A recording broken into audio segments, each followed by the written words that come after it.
Bună și bine ați venit sau revenit pe canalul meu de YouTube. Avem un clip despre haine și mai exact vreau să vă prezint ultima comandă care mi-a ajuns de pe site-ul celor de la Bon Prix. Este un site de pe care eu comand destul de des și sincer cam toate hainele pe care le-am comandat aici încă se păstrează foarte bine. Sunt unele pe care le am chiar de vreo 5 ani, poate chiar și mai mult și sunt într-o stare foarte, foarte bună. Este adevărat că nici nu vorbesc de bluze și așa haine pe care le port foarte, foarte des. Automat nu au o viață chiar atât de lungă, din păcate, dar, de exemplu, trenciuri, genți pe care le am de câțiva ani de zile și care sunt în continuare într-o super bună stare. De mărimi, cred că am mai spus și în alte clipuri, eu nu am avut probleme, adică mi-am ales tot timpul mărimea 36, unele sunt 36-38 și mi-au venit bine, adică n-a trebuit să le modific, n-a trebuit să fac, nu știu, să le strâmtez, să le scurtez, să le ceva, pentru că de fiecare dată am avut noroc să mi se potrivească, dar recomandarea este să citiți și alte păreri ale produselor pe care doriți să le comandați înainte, să le puneți în coș. Produsele vin destul de repede, dacă sunt în stoc. Dacă nu există în stoc, o să vă anunț acolo că sunt disponibile într-o perioadă mai lungă de timp, dar ele oricum ajung în stare foarte, foarte bună, ambalate individual de fiecare dată.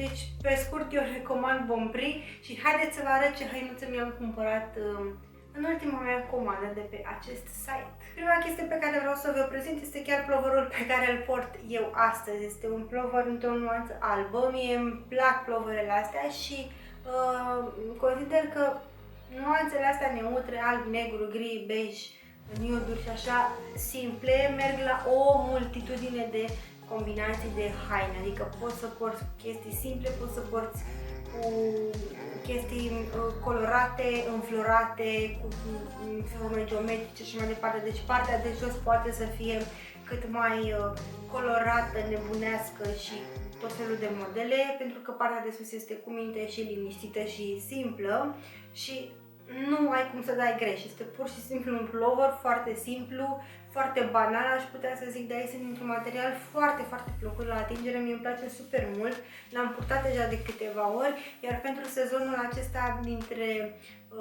iarnă, primăvară, mi se pare foarte, foarte potrivit.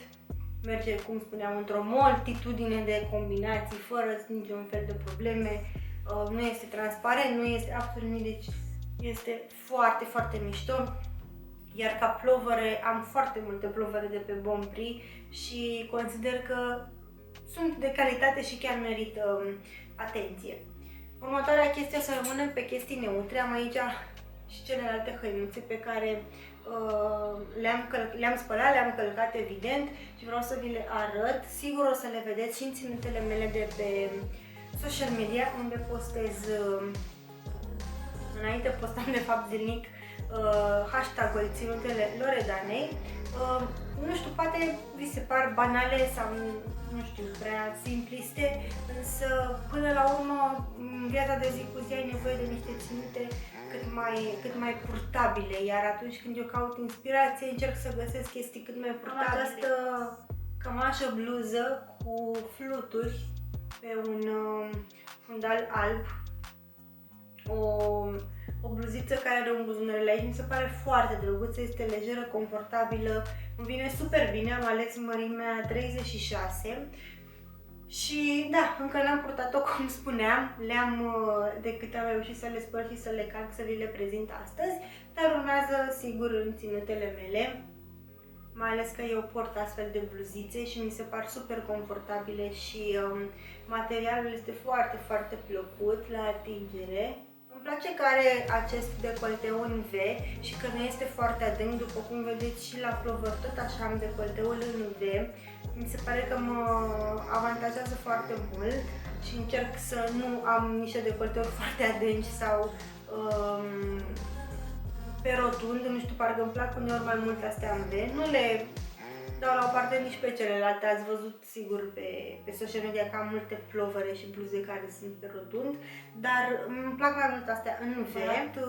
Un tricou Mi-am dat seama că nu prea am chestii cu buline, iar mie îmi plac bulinele, așa că mi-am ales acest tricou în mărimea 36-38.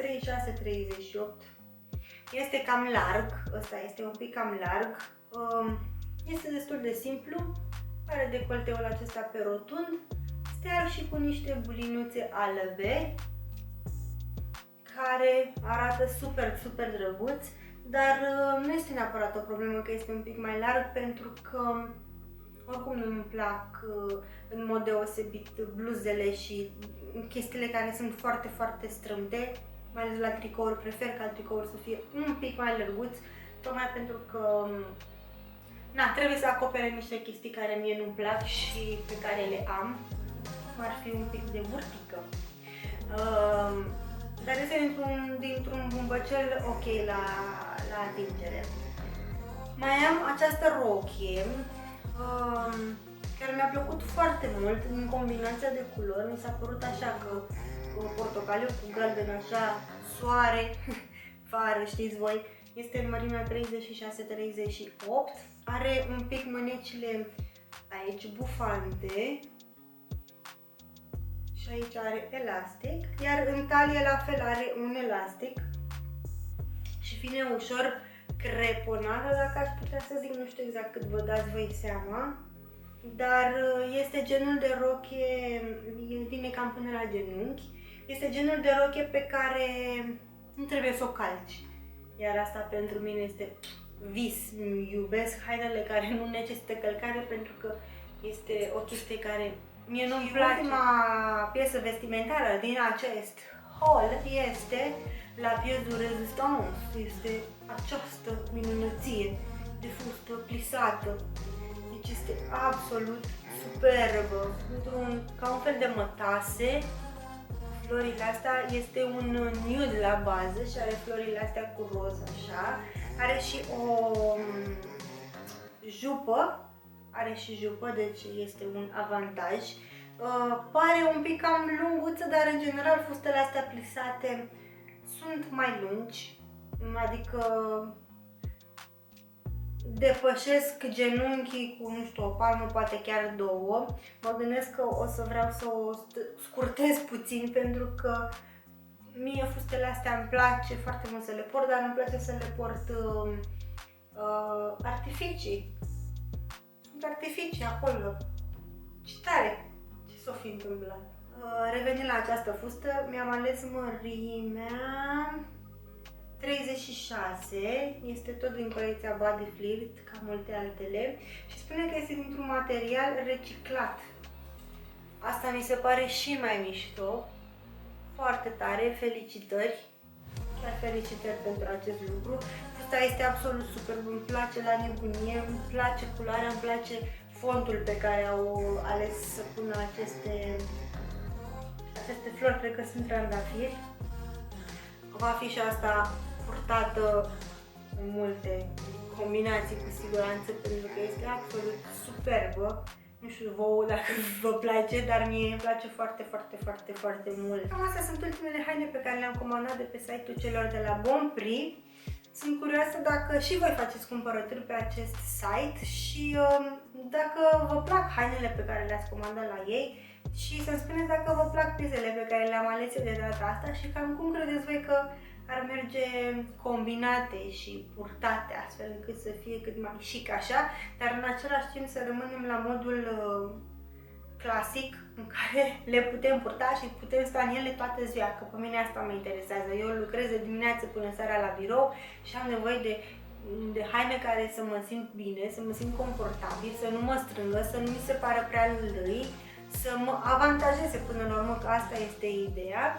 Și da, astea sunt unele cu siguranță pe care le voi purta foarte des.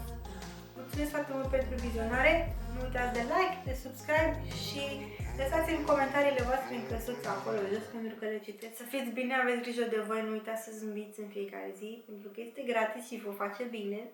Nu uitați să oferiți și altora care nu au din puținul vostru și să fiți sănătoși. Mulțumesc pentru vizionare, v-am pupat, o zi superbă să aveți!